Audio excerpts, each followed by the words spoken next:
Hello, Aerospace Uganda viewers. This is Rebecca Oxton, and I'm with. Sanya Andrew today, and welcome back to our aviation lovers and those who enjoy the air and space and travelers. Today we are coming with a very interesting topic that has been running through our DMs and down there in our comment sections, and we are going to talk about those myths and facts that surround the air. That surround aviation. There are so many people who have been in our comment box on our channel YouTube, and they have so many questions about the myths and facts about aviation. They want to know a few things about aviation. And If a myth can be a fact. and we shall try to break it through to see that we can bring you what is a myth and what is factual in this industry. Once again, we are back and we are very happy to be with you. We hope you enjoy this episode.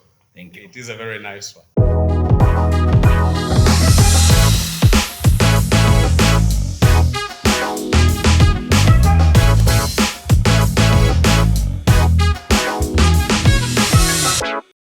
So we're back and we are going to look at the first question that was asked, whether it's a myth or a fact. Yeah, so we dive into the first one.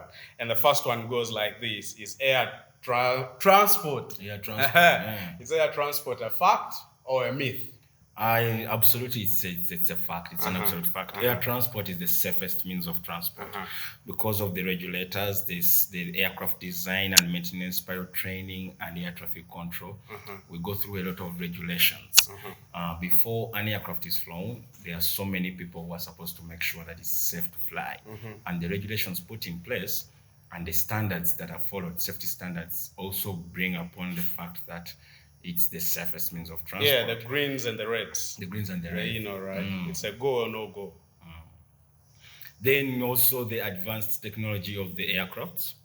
The aircraft, those planes are designed with advanced technology. It's a dynamic industry, so every time they try to put something that is considered regulatory and safety and can meet safety standards. So it's very important to notice that the aircraft manufacturers make sure that they bring a machine that meets safety standards and reducing several impacts. As you're busy running for the new phones and technology improvements, as they're improving that technology, take it from me, air transport is improving 3 times more than how regular you see that technology being improved. So in any glitch, there is always an improvement.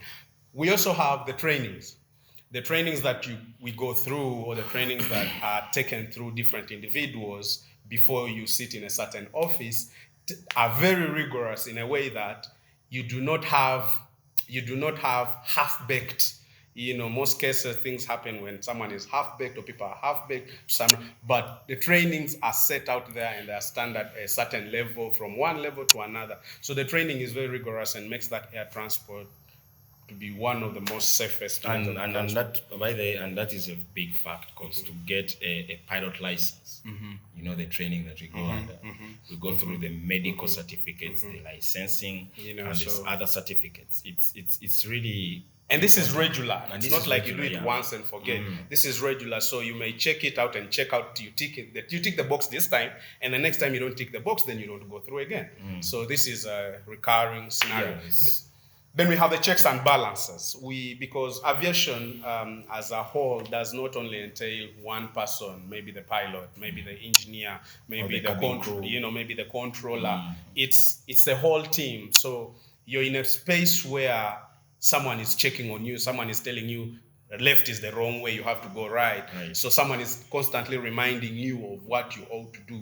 So the checks and balances in air travel, air transport are very consistent, because for one flight to take on, you have a team of people that are following through. So that's true. A mistake cannot be skipped by 6 people. So there will surely be someone to tell you, my guy, you're hitting the wrong line. It's either yes or no. There is no compromise. There's no compromise. So yes, it is a fact. The procedure. It is a fact. Air transport is a fact. It's the safest means of transport, and that's a fact, absolute fact. I saw a figure somewhere which this is a wild figure. I saw a figure somewhere that say if you're using air transport frequently, the chance of you getting a scenario that would scare you is 1 in 3,000. So imagine you have to travel 3,000 different times for you to get something that is going to be like, oh, that wasn't a good flight, it was a hard one. So imagine the 3,000 travels. So, I mean, that number can become very minimal if you're using road. You need 1 in 2. You need 1 in 2 from here to my place. I'll surely hit a hump. I'll surely find a border guy crossing through. So, yeah. So, air transport is go. It's the go. But it's always important that there are so many procedures that are followed before a flight is initiated. So many procedures. And also, there are so many regulations, as we said. Then the trainings. The checks and balances. The checks and balances, the advanced technology of the machines that come in each and every time. So it's also the industry being dynamic that it evolves around changing environment. So it gives it an upper hand of getting systems that can help safety measures. So I think it's the safest. Did you know in technology that whereas it is for your eyes to know when there's traffic on the road, for an aircraft, it can actually give you a bulb and tell you, my guy, there's someone on your left. I mean, this is how good this technology is. For 1 second, if you were looking at a certain instrument and you were not maybe, for some reason, but that is one of the rare cases, an aircraft will actually tell you on its stickers and tell you, hey, there's traffic somewhere. There is traffic somewhere. So you're in for it. You're in for the safest. It's very safe. So it's not a myth. It's a fact. It's a fact. Facto. So next we are going to look at another myth. Someone asked a question here. Why is the black box not black? That's an interesting one. I don't know how they found out that it's not black, but I think he must have seen one. All those movies we have been going through, is the black box black? Sorry. Someone is asking. Is it a fact or a myth? I think initially, I think it's a fact. The black box is no longer black. It's no longer black. I think before it used to be black, but now it's not black. Reason being, it's orange in color. Actually.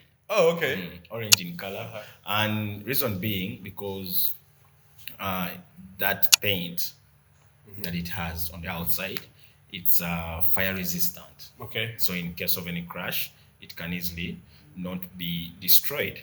And also for easy identification. Yeah. Let's say you landed on water, land, you can easily identify that. So it's that shine, is that reflective color that you can usually see in one glance. You're like, oh, there's an orange substance somewhere. Okay. Yeah. Okay. And I think with those two reasons, there is nothing more you can. There is nothing that can supersede that. It's actually not a box.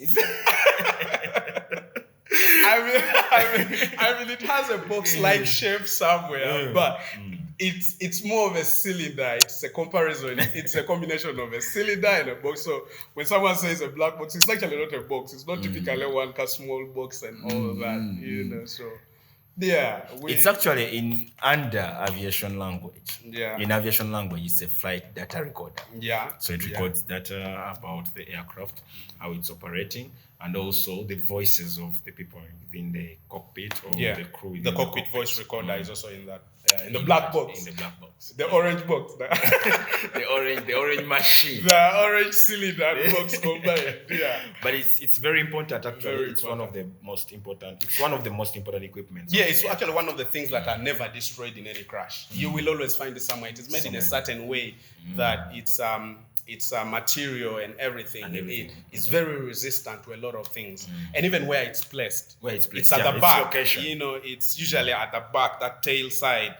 And this one is the chances are numbers out there. That tail is usually one of the safest, position. Like how things happen, and there's a piece that you will always find that tail. So the black box is made out of a very thick material, hard material to be destroyed. So and it's a very important equipment on an aircraft, as we said, because in case of an air crash or any incident, you can get the data. Yeah. You can get the data. It's that place you run to. It's that place you run to fast, and it gives you absolute data of what. I repeat, the orange box. The orange so box. it's not black, and that's a fact. It's not black. No, it's not. It's orange in color. But I thought before they used to be black. Well, I think because because of that color, it was very hard to, see it, and then all those crashes and then the smoke and everything. Black is very hard to find where it is, especially in a crash site or something like that. So we had to get a color that is easily seen, and orange. Orange became the new black. So we are stuck with the black box in orange color, the box and the cylinder.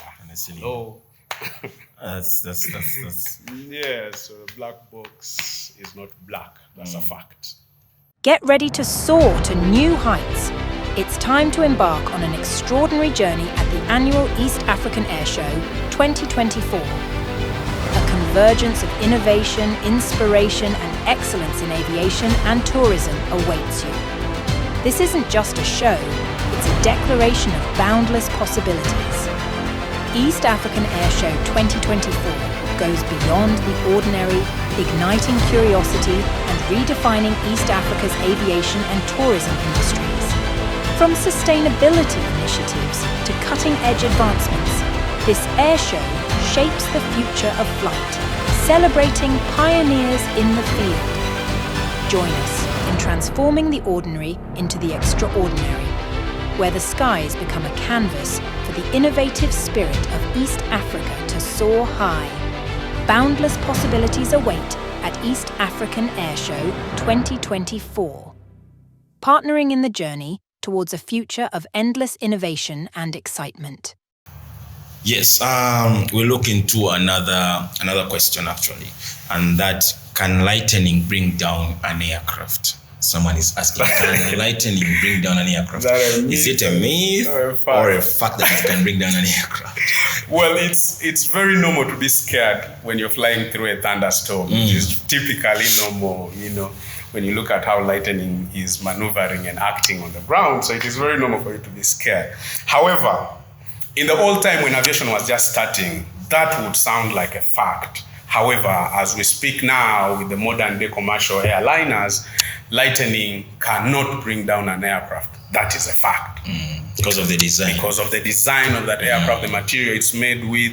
Technology advances. An aircraft is made of different materials, aluminium, copper, and these are good conductors. So what happens is that lightning rod, as long as it strikes that aircraft, it can conduct the energy and discharge it immediately. It's out of design, the static wicks and all that. This goes back to almost, I think, 1963, when aircrafts coming down due to lightning became a myth.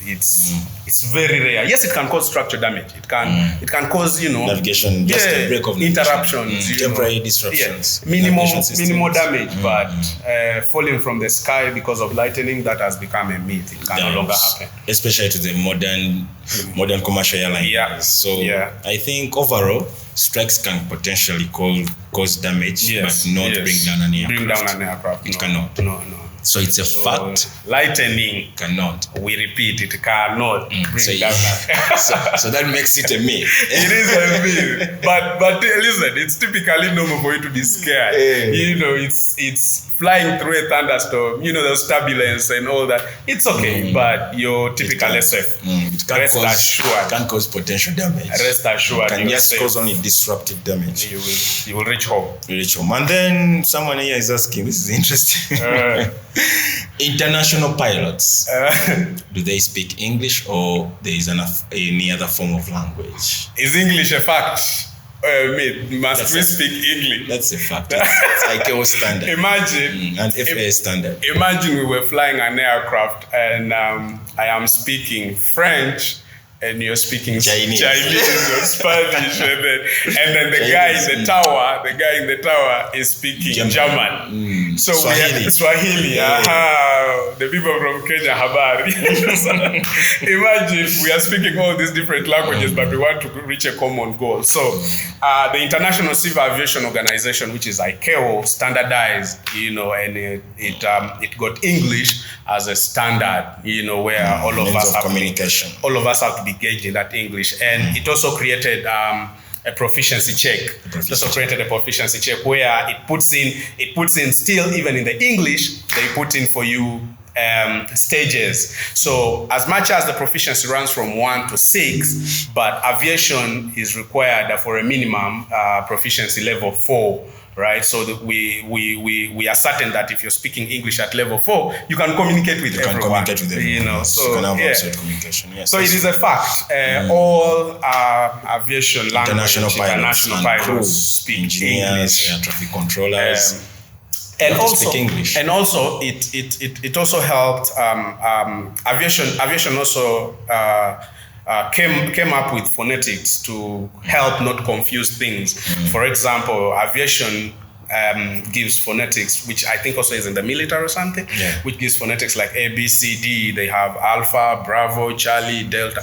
Imagine a situation where you were telling someone about letter C, and they're assuming you're telling them C of C, right? They're like, oh, you said C, and then you're telling them letter C, and they're assuming you ask them to see something. So aviation came up with all these, different aspects just to help solve that problem. So in aviation, C is Charlie. So imagine you can't confuse Charlie. You can't confuse Charlie. As long as you communicate, as soon as someone says Charlie, they understand. Exactly. As soon as someone says Charlie, someone says Delta, you know what they're saying. You know what they're saying. That's true. Yeah. So all international pilots hit English as core. As a requirement. It is a requirement. It is a requirement. You have to be able to speak English. You have to be able to speak English.